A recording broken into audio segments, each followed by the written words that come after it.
Hi friends, welcome to my YouTube channel. ಇವತ್ತು ನಾನು pumpkin ಪಲ್ಯ ಹೇಗೆ ಮಾಡೋದು ಅಂತ ತೋರಿಸ್ತೀನಿ. ಇದು ಚಪಾತಿ ಜೊತೆ ಬೆಸ್ಟ್ ಕಾಂಬಿನೇಷನ್ನು. ಈ ರೆಸಿಪಿ ಸ್ಟಾರ್ಟ್ ಮಾಡೋಕ್ಕೂ ಮುಂಚೆ ಇನ್ನೂ ಯಾರು ನನ್ನ ಚಾನಲ್ಗೆ ಸಬ್ಸ್ಕ್ರೈಬ್ ಆಗಿಲ್ಲ, ಬೇಗ ಬೇಗ ಸಬ್ಸ್ಕ್ರೈಬ್ ಆಗಿ. ನಾನಿಲ್ಲಿ ಪಂಪ್ಕಿನ್ ಪಲ್ಯ ಮಾಡೋಕ್ಕೆ ಒಂದು ದೊಡ್ಡ ಬೌಲಲ್ಲಿ ಪಂಪ್ಕಿನ್ನ ನೋಡಿ ಸಣ್ಣ ಸಣ್ಣ ಸ್ಲೈಸಸ್ ಆಗಿ ಕಟ್ ಮಾಡಿ ಇಟ್ಕೊಂಡಿದ್ದೀನಿ. ಒಗ್ಗರಣೆಗೆ ಒಂದು ಬಟ್ಲು ಈರುಳ್ಳಿ, ಒಂದು ಸ್ವಲ್ಪ ಕೊತ್ತಂಬರಿ ಸೊಪ್ಪು, ಒಂದು 5ರಿಂದ 6 ಹಸಿಮೆಣಸಿಕಾಯಿ, ಒಂದೆರಡು ಕಡ್ಡಿಯಷ್ಟು ಕರಿಬೇವು, ಒಂದು ಅರ್ಧ ಬೌಲ್ ತೆಂಗಿನಕಾಯಿ ತುರಿ, ರುಚಿಗೆ ತಕ್ಕಷ್ಟು ಉಪ್ಪು, ಸಾಸಿವೆ. ಇದು ಪಂಪ್ಕಿನ್ ಪಲ್ಯಕ್ಕೆ ಹಾಕೋಕ್ಕೆ ಚಟ್ನಿ ಪೌಡರ್ ನಾನು ತೋರಿಸ್ದೆ ಅಲ್ವಾ, ಗೀ ಪುಡಿ ದೋಸೆಗೆಲ್ಲ ಮಾಡೋದು, ಆ ಪೌಡ್ರ್ ತೊಗೊಂಡಿದ್ದೀನಿ. ಈ ಪೌಡ್ರ್ ಹಾಕಿದ್ರೆ ಪಂಪ್ಕಿನ್ ಪಲ್ಯ ಟೇಸ್ಟೇ ಡಿಫ್ರೆಂಟಾಗಿ ಬರುತ್ತೆ, ಹಾಗಾಗಿ ಈ ಚಟ್ನಿ ಪುಡಿ ತೊಗೊಂಡಿದ್ದೀನಿ. ನಾನಿಲ್ಲಿ ಒಂದು ಬಾಣಲಿ ಇಟ್ಕೊಂಡಿದ್ದೀನಿ. ಆ ಬಾಣಲಿಗೆ ನೋಡಿ ಒಂದು 3ರಿಂದ 4 ಸ್ಪೂನಷ್ಟು ಆಯಿಲ್ ಹಾಕೋತಾ ಇದ್ದೀನಿ. ಇವಾಗ ಎಣ್ಣೆ ಕಾದಿದೆ. 1 ಸ್ಪೂನಷ್ಟು ಸಾಸಿವೆ ಹಾಕೋತಾ ಇದ್ದೀನಿ, ಈರುಳ್ಳಿ ಹಾಕೋತಾ ಇದ್ದೀನಿ. ನೀವು ಇದಕ್ಕೆ ಕಡಲೆಬೇಳೆನೂ ಹಾಕ್ಕೋಬೋದು ಇಷ್ಟ ಇರೋರು. ನಾನಿವಾಗ ಕಡಲೆಬೇಳೆ ಹಾಕ್ತಾ ಇಲ್ಲ, ಬೇಕಾದರೆ ಆಪ್ಷನಲ್ ಅದು, ಬೇಕಂದರೆ ನೀವು ಕಡಲೆಬೇಳೆನೂ ಹಾಕ್ಕೋಬೋದು ಒಗ್ಗರಣೆಗೆ. ಈರುಳ್ಳಿ 1-2 ನಿಮಿಷ ಫ್ರೈ ಮಾಡಿದ ತಕ್ಷಣ ಹಸಿಮೆಣಸಿಕಾಯಿ ಹಾಕ್ತಾಯಿದ್ದೀನಿ, ಕರ್ಬೇವಿನ ಸೊಪ್ಪು, ಇದನ್ನು 1-2 ನಿಮಿಷ ಫ್ರೈ ಮಾಡೋಣ. ಇವಾಗ ಇದಕ್ಕೆ ಒಂದು ಸ್ವಲ್ಪ ಉಪ್ಪು ಹಾಕ್ತಾ ಇದ್ದೀನಿ ನಾನು. ಉಪ್ಪು ಹಾಕಿ ಒಂದು ಸಲ ಮಿಕ್ಸ್ ಮಾಡಿ.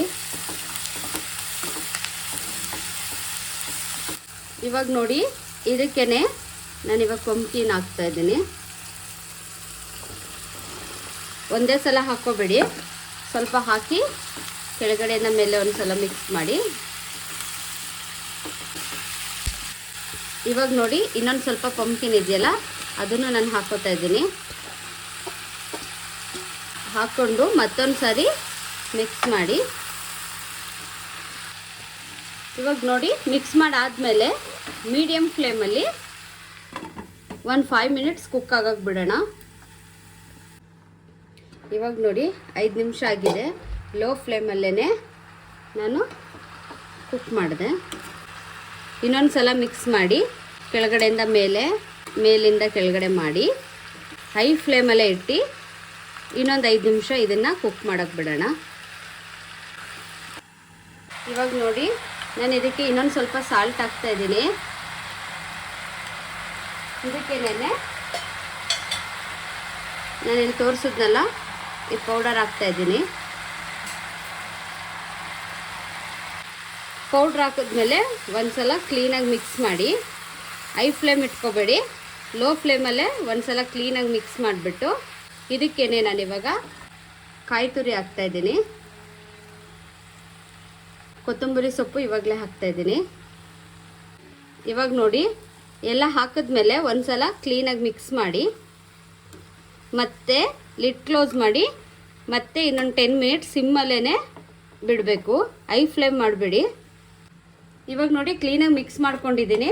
ಇವಾಗ ನಾನು ಲಿಡ್ ಕ್ಲೋಸ್ ಮಾಡಿ ಸಿಮ್ಮಲ್ಲೇ ಇನ್ನೊಂದು 10 ಮಿನಿಟ್ಸ್ ಕುಕ್ ಆಗೋಕ್ಕೆ ಬಿಡೋಣ. ನೋಡಿ ಇವಾಗ ಆಗಿದೆ, ತೋರಿಸ್ತಾ ಇದ್ದೀನಿ.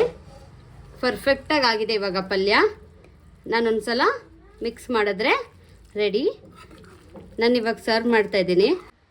ಇವತ್ತಿನ ನನ್ನ ರೆಸಿಪಿ ನಿಮ್ಮೆಲ್ರಿಗೂ ಇಷ್ಟ ಆಗಿದ್ದರೆ ನೀವೊಂದು ಸಲ ಮನೇಲಿ ಟ್ರೈ ಮಾಡಿ ಹೇಗಿತ್ತು ಅಂತ ಕಮೆಂಟ್ ಮಾಡಿ.